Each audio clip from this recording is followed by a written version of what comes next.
So with everything that's going on in the country, with the pandemic and with the issues with the economy, there's been a lot of rumors of the stock market taking a big hit here soon, and even hearing as early as this week.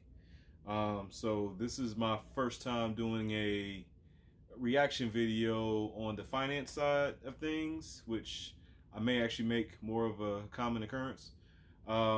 But yeah, we're going to take a look at a video from Tommy Bryson talking about the possibility of the stock market taking a hit up to almost 30%. So, my name is Jeff. Welcome to more reactions. Let's get started. Hey guys, Tommy Bryson here, and today I'm going to talk about 3 different reasons why the stock market is going to crash. And by the end of this video, you should know exactly what to do when it crashes, and also, most importantly, what not to do when it crashes. And on top of that, how often does it actually crash, and why does it tend to crash so often, okay? By the end of the video, you should know exactly the answer to all of these questions right here. And by the way, guys, if you guys are new to my channel, I post on this channel every single day, so make sure to also search the channel and hit the bell so you're notified in terms of video, and on top of that, also destroy the like button for the YouTube algorithm. Now, the first thing is this, guys, okay? Whenever it comes to investing, the average person basically just wants to basically get in the market when it's very low, and then basically buy then and then sell when the market is high, and then boom, you make an instant profit. However, to do that is very difficult because you don't really know exactly when the bottom of the market is going to be. And even when you do know, like, hey, we reached the bottom, it's usually like, hey, okay, so we're here, but I don't know if it's gonna go down even further, or it might bounce back. So let me just wait a little longer, and next you know, that person just misses out on the entire investment that was going to make them a lot of money. So the entire idea here is that the market is kind of unpredictable, thus trying to predict it and invest at the bottom is kind of like not the best strategy at all. But now let's talk about exactly why the stock market is going to crash again. Right now, the first thing is this, guys, okay? We have to understand exactly what a stock market correction is, and what a stock market full-on crash in, and what causes both of those things to actually happen. And by the way, guys, just so you guys know, in a perfect capitalist society, there would never be any government intervention. So if the stock market goes down, it will stay down, and then people would have to figure out exactly what to do. But we all know there is no perfect society, no perfect capitalism. So in reality, every now and then, the Fed has to step in and basically halt things, stop the trading, to then basically give people time to actually think for a minute. And if you guys don't know, basically back in March, when the stock market was actually crashing, the Fed actually halted trading for that day to give people some time to basically think about exactly what they're selling, because guess what? It can get out of control very easily, and the Fed does not want that. So every now and then they might step in to basically halt things, and that's fine. But now let's break down exactly, Tommy, what exactly is a market correction, and how does it work, and how do I time it? The answer is you can't really time it, but I can tell you exactly when it happens and when you know the signs of it actually is going to happen again, okay? Now, the first thing is this, guys, okay? A market correction is basically whenever the stock market is overvalued, it's actually trading for way too much money, and then it corrects itself for at least a minimum of around 10%. That is called a market corrections. Now, we get those every 2 to 3 years often, okay? Now, the idea is that every single time it happens, it gives investors the opportunity to basically buy at a discount. That's the entire idea, because, hey, if something is trading for way too much money, when it comes back down to its true value, you can buy right then and there for a discount, and then when it goes back up, basically, you're making money. It sounds like a good thing, but in reality, the average investor sees like, hey, the market just crashed. It's a correction. Well, I'm going to sell everything I have. Then the market goes down even further, and then boom, you get massive panic going around the entire stock market, and that's why sometimes market corrections can turn into this massive thing that they actually should not be. And by the way, in reality, since 1945, I think that was World War II or so, we've had around 26 different market corrections that actually happen, and on average, they go around 13% decline. So every time it happens, it goes down by around 13%, the stock market. So you would think that by now, we would understand that. But the average person, basically, when it goes down, they basically just sell everything and then worry about like, hey, okay, it's going back up, let me buy in now. So you don't want to be the person that buys high and sells low. That is not what you want to do. So keep in mind, okay, market corrections are actually very normal, and they happen every 2 to 3 years, and it might go down, for example, by 10 to 13%, and sometimes even more. And by the way, they might last, for example, one day. It might last months. Sometimes it might even last 1 year, or sometimes even more. So always keep that in mind. Amazon, and always remember, okay, did I hear, for example, that the market was at an all-time high and then did it crash? Well, that might be a sign of a market correction happening right then and there. So keep that in mind. But on top of that, we also have market crashes led by basically disasters or something called anomalies. Anomalies are things that barely ever happen. Now, the idea is, here are 2 dates I want to share with you guys that you guys probably don't remember but are very important, okay? March 11th of 2011, that day, Japan got struck with a tsunami. And that tsunami sent their entire stock market exchange down by around 14% in 1 day. Now, as you guys know today, the market has recovered, boom, boom, boom, everything is back to normal. However, March 4th to 23rd of 2020, we had a massive problem with the whole pandemic, which then led the S&P 500 to actually crash, and it actually went down by nearly 30%. Now, as we guys know today, hindsight, we know that basically, hey, the market has actually recovered and everything is seeming to be normal, okay? So the point is, okay, whenever you get, for example, an anomaly, or for example, a disaster, or for example, a correction, usually 10 out of 10 times, according to history, the market always recovers. Now, it would be naive of me to say, hey, just because we know this, it means it'll always be the same. In reality, I don't know. Because in reality, when you take a look at investors that are a lot older, for example, like 70 years old and more, and been investing for around like 40 years or so, the answer is they always say, hey, Tommy, just invest long-term, over time, index funds, diversify, and you'll be just fine. And as you get older, add more bonds, and then boom, you'll be fine, okay? That's what they always say. But the only problem, for example, Warren Buffett and Don C. Bogle spoke about a lot was basically, hey, we have nations with enough firepower to basically cause massive problems in the world. So that's the main problem, like war and stuff like that, because basically they come from our generation when that was actually going on back then. And that's why they see that. And even when we talk about that, guys, basically they say, hey, it's better to invest, even if that's pending, but it's better to invest because if it does happen, then hey, you were investing and there's nothing you can actually do about it. But if it doesn't happen, then basically if you didn't invest, you would miss out on a bunch of gains, okay? So the point is, whether we have a market correction, a disaster, an anomaly, whatever it is, you want to keep investing and keep investing, okay? Right. That's the core idea. Now, the second thing is something that is very scary, and that's recessions and also depressions. Now, by the way, recessions are normal in economical cycles. It happens every now and then. It's very fine. Having a bear market is fine, and in some ways it's actually healthy. It lets you know exactly how the economy is actually doing, okay? Now, I want to explain this briefly, but I want to explain it very thoroughly so you guys understand exactly how scary this stuff can actually get, okay? And this is why the stock market will crash again also, okay? Now, as you guys probably know, a recession is something that happens normally. For example, think about it like this, okay? A business, for example, might start off like, hey, okay, we're kind of slow, but then eventually the business is going to peak. And when it's peaked, guess what happens, okay? They make a lot more money, they hire a lot more people, and they also spend a lot more money, which then in return helps the economy grow, helps with employment, helps with a lot of things. However, guess what? That's not going to last forever because nothing can last forever, and businesses will go through recessions, and when that does happen, the economy tends to slow down. And during a recession, businesses are not going to be hiring a lot more people.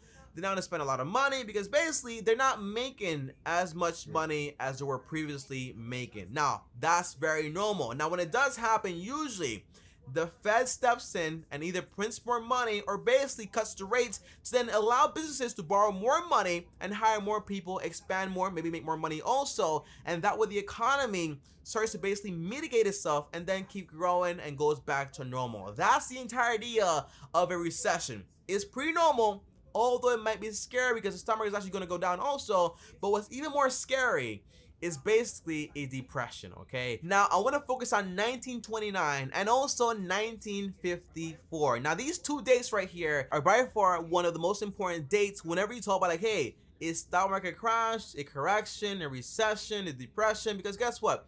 1929, we had the Great Depression, okay? And the stock market actually plunged. Now, since 1929 to 1954, that's how long it actually took the market to recover back to its original peak. So it means that basically we went for around 25 years of basically not being able to see your investments go back to normal. Now I say this because basically, guys, it is very easy to invest right now like, hey, the market crashed, it'll be back to normal like 1 to 3 years, no big deal. But it's going to be hard, for example, if anything like this happens again in the future and you have to hold on for 25 years of seeing your investments basically go down and go down and go down, but eventually at the end of 25 years, boom, everything is going to be back to normal. However, if you did this at 25, well, you'll be 50 years old when your investments got back to normal, and that's why investing can be so hard and also so scary, because basically this can happen in the future. We never really know. But depressions and recessions are very common. Well, not depressions, okay, they're not really common, but recessions are very common. But the Fed always tries to step in to prevent something happening, like for example a depression, which could send the whole nation into collapse, and we don't want that. But even knowing that things can get that bad, it still shows you, like I told you guys before, okay, every single market downturn has ended up in a recovery. Every single one, 10 out of 10 times, okay? It's perfect. Now, the idea is this, guys, okay? Even if you invested, for example, $1,000 back in 1929 and you held on until 2019, well, that money today would be worth around $3.8 million. We're talking about almost a 380,000% return on your money. But the thing is that, hey, are you going to be around for 100 years? Like, probably not, okay? I'm just being honest here. So the idea is that even though this did happen in the past, we still have the data that shows that, hey, even if that happened, we still ended in a recovery, and ever since then, every single market downturn has ended up in a recovery. And as you guys can see in this graph right here, it shows you that basically, hey, although it did go down, it did slow down, eventually the market does pick up and it does eventually recover, because again, it's all business cycles, okay? It's all a recession happens, you fuel the economy, things go back to normal, maybe some companies actually go bankrupt, yes, that's fine, that's normal also, but then eventually competition steps in and then boom, the market, the economy starts recovering slowly but surely eventually. How long though? We don't know, we can't predict that. How often? We say, for example, every 1 to 3 years we got a recession, but then again, you can't predict the exact date. And that's why I think Warren Buffett says, for example, investing in the stock market is basically trading the money between impatient people and impatient people that are willing to wait more to basically see their investments actually grow over a long period of time. But overall, although we might not get, for example, a Great Depression in our lifetime, it's always something you have to think about and always keep in mind, because you never know if it might happen based on what's actually going on today. But the whole point is this, guys, okay? Either way, the data shows that all you have to do is just keep investing over time. Now, that is going to be hard, obviously, but the point is that's the best solution, because even if you do sell at the bottom, you just lost a ton of money, and if you do hold on for the ride, you're going to be able to make a lot of money, okay? That's the entire goal when it comes to investing. Now, the last thing I want to talk about, guys, basically solutions, because basically by this point, if you're still here, you might be a little scared, a little worried about like, hey, market corrections, depressions, recessions, disasters, market crashes. I don't want to hear any more bad news. The answer is I understand that, and here's why. I'm giving you guys these solutions right here. And the solutions are basically dollar cost averaging / drip investing and also long-term investing, okay? And the idea is this, guys, okay? Here's exactly what I do to kind of help on my portfolio when it comes to investing. Now, the first thing is this, guys, okay? I do dollar cost average, meaning that I'm not worried about like, hey, I'm going to predict the market when it's going to fall down, invest then, make a lot of money, and then sell. The answer is that's too hard to do, almost impossible, because basically you cannot predict the bottom of the market.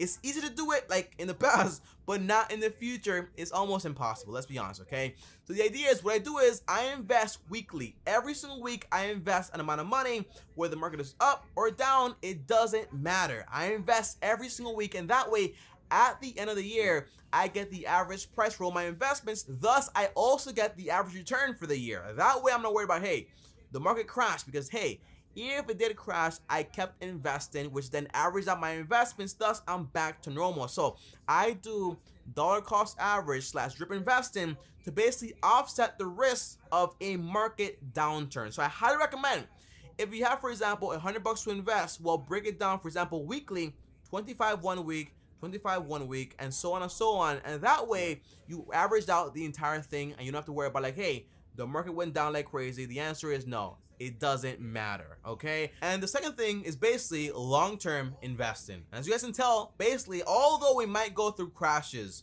disasters, pandemics, Great Depressions, recessions, the point is, 10 out of 10 times every downturn ends in a recovery. But you can't see the recovery if you sell way too early. So the point is, you have to invest over the long term. And over the long term, the average return in the S&P 500 has been around 8% according to 50 years worth of data. So the point is, if you want to be an investor and you want to basically not have so much risk, you want to invest, diversify your portfolio into index funds and also ETFs.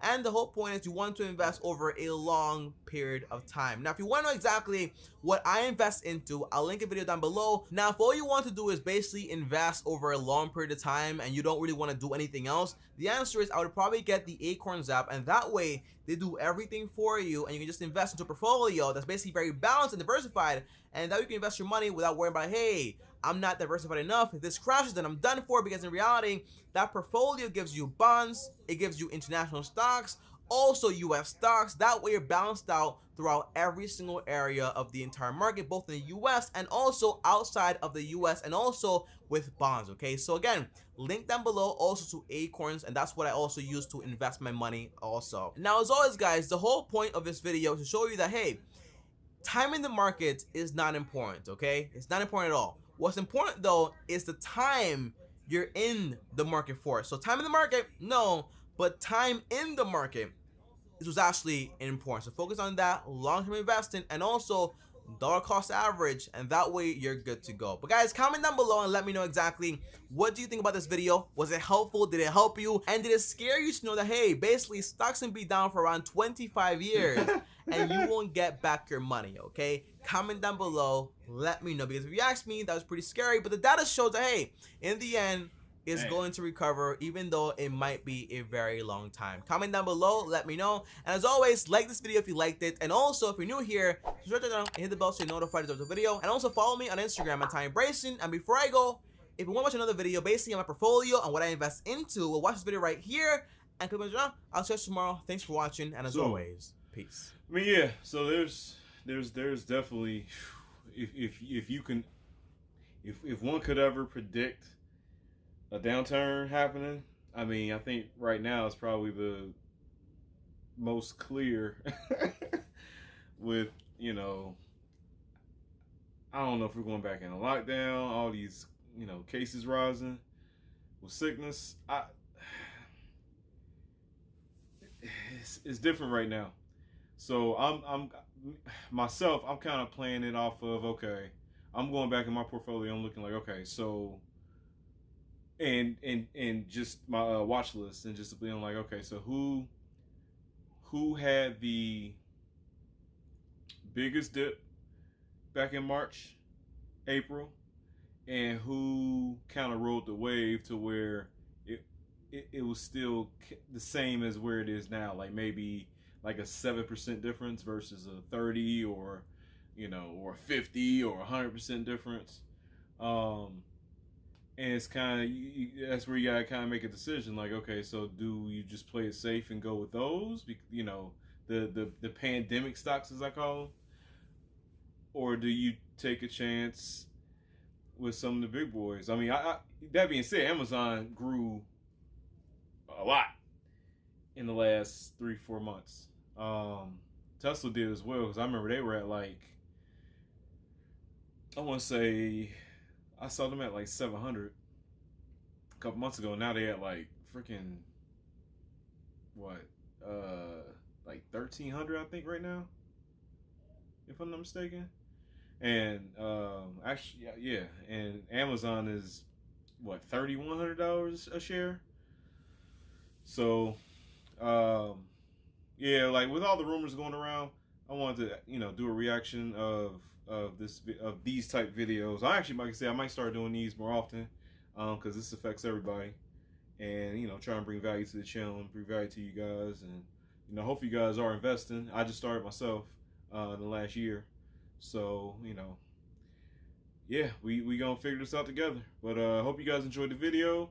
Down in the comments, let me know where's some of the favorite stocks that you own or that you want to own.